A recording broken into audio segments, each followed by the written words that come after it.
We've updated measures in the Aquatics Center to help ensure your health and safety both in and out of the pool.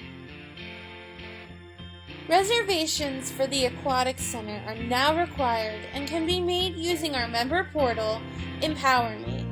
Reservations allow for proper physical distancing and prevent overcrowding in the Aquatics Center.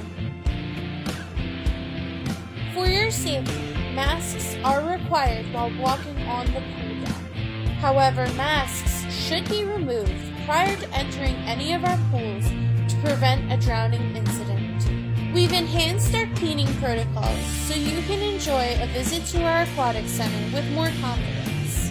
Our aquatics staff will be regularly cleaning high-touch surfaces in the Aquatics Center.